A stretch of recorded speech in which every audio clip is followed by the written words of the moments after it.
Hey guys, today I'm going to mess with the carburetor off that blue Galaxy out there. This is a Motorcraft or Autolite, whatever it is, 4300, and I thought this carburetor was seized. Turns out it was just gummed up. I was able to move the throttle, but it was very sticky. I pulled the carburetor a few days ago, threw it into a 5-gallon bucket with gasoline, just regular gasoline, and took it out like yesterday, I think it was, and just kind of lightly brushed the exterior with a nylon brush, and it was knocking this grime off pretty good. I mean, this thing was really caked on, or had some grease really caked onto it, and the throttle blades came unstuck or ungummed. I don't know. See, like now it returns and does like it's supposed to. Secondaries as well. So I'm gonna try to rebuild this thing and use it. I bought a, well, let me grab it real quick. I bought a, here's kind of some parts stashed over here I need to do something with, but I bought a carburetor kit, and this is actually an old school kit right here.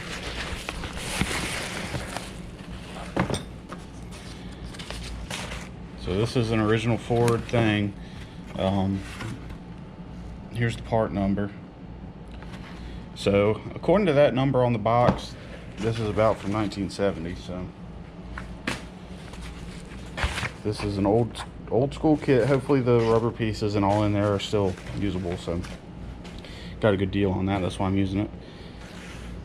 So after having this thing soaked for a while, I'm hoping that we can get this thing cleaned up. I'm gonna go ahead and start tearing into it. Also guys, put in the comments down below what your opinion is of like the Berryman's carburetor cleaner solution, the gallon that you buy at the parts store. It's like $35 or something. Let me know y'all's opinion on that stuff. Last time I used it, I was less than impressed, and definitely less than impressed at the price. But if I remember right, this gasoline's cleaning it up just as quick as that stuff was. Put down in the comments if you agree, disagree. I'm kind of curious on y'all's opinion on that. All right, moving on. Kind of the first thing I've noticed here is that the original little tag on this thing's missing. So this thing's definitely been into before. Also, I'm noticing that, and actually I was new to look for this. This screw back here is a flathead screw. The rest of these are Phillips. And that screw has to be in that hole from what I believe. So I went ahead and took pictures of that so I can remember. But if you got one of these, you need to pay attention to that. I've just started kind of undoing these Phillips heads on the top, so I'm gonna keep doing that. I just try to blow air through this right here, and it's all stopped up. I actually have a new one, so I'm not even gonna try to clean it out. So into the trash. Alright, so I'm trying to yank this thing apart, but I think what's holding me up is this rod and plunger that goes down there. I think that's seized in the bore, and I don't remember what exactly that does. Oh, I guess that activates your secondary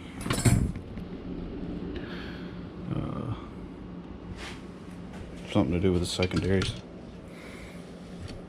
Secondary choke, I guess. I don't know. Okay, so I finally got the top cover off, and I had to undo this linkage in order to make that happen. Oh yeah. See, look at all that crud and varnish down there, but also look at how it seems like it's peeling up. Soaking it in gasoline definitely loosened that stuff up.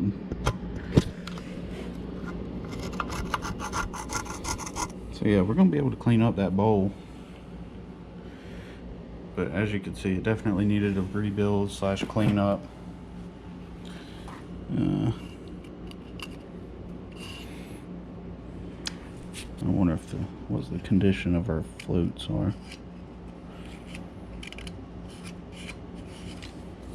I'm gonna have to make sure that's not a little hole right there. But we'll test it.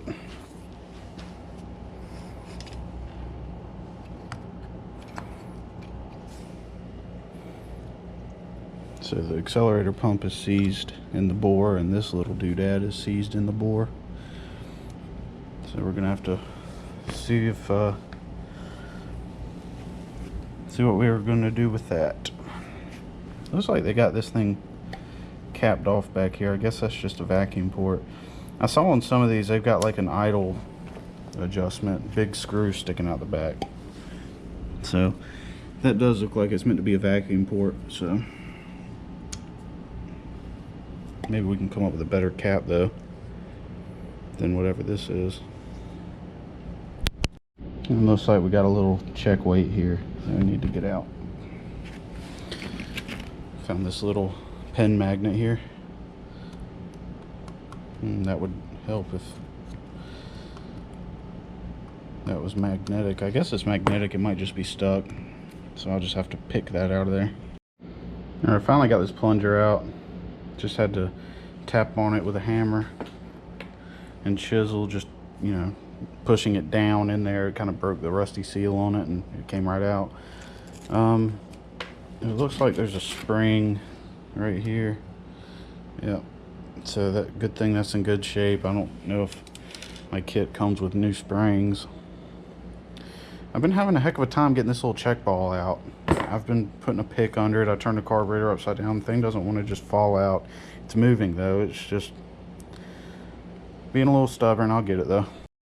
Alright, so I just separated the bottom from the main body here. And as you can see, we still got a lot of cleaning ahead of us. But the gaskets came apart okay.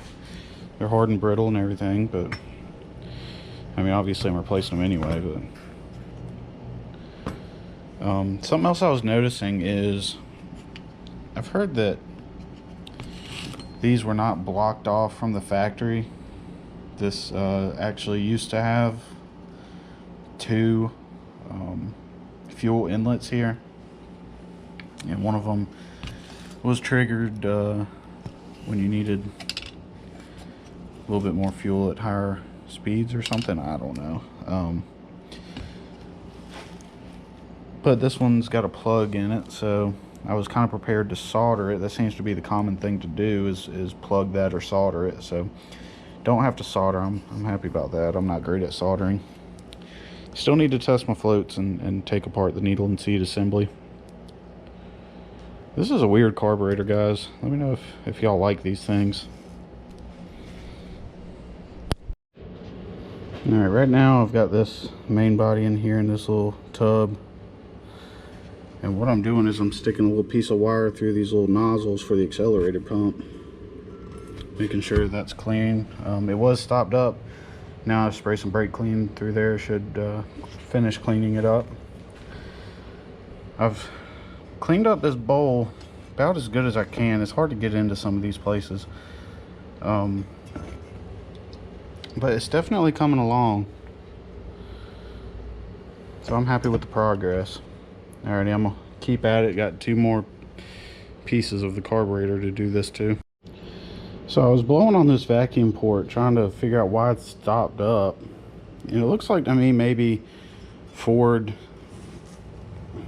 on these carburetors that didn't come with power brakes, I imagine that's what this vacuum line's for. Just put a little steel plug down there so that it can't get vacuum. Or this thing is plugged up somewhere that I just can't figure out. Put it down in the comments if you know. But I mean, this thing is moving, is not letting any air through, and the only thing I can figure out that it leads to is right there to vacuum. So I don't know. I'm just gonna keep moving on with it.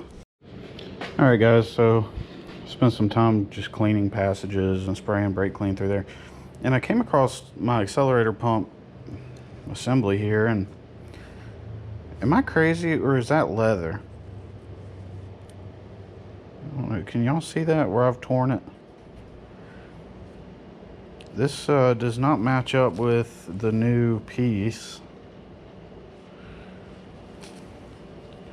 I don't know if I'm gonna be able to use my new rubber piece, but I mean, before I destroyed this one, I checked it. It is indeed not working, so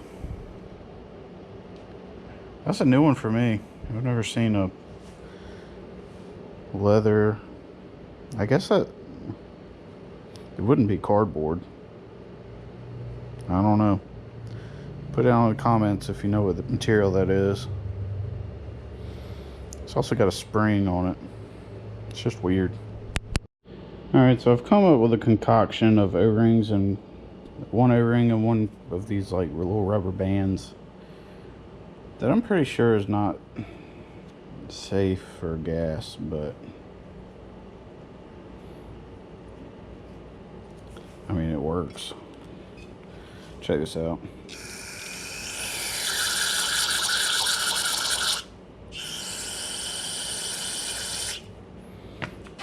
So we got our accelerator pump, little cylinder full, and then we drop this in there,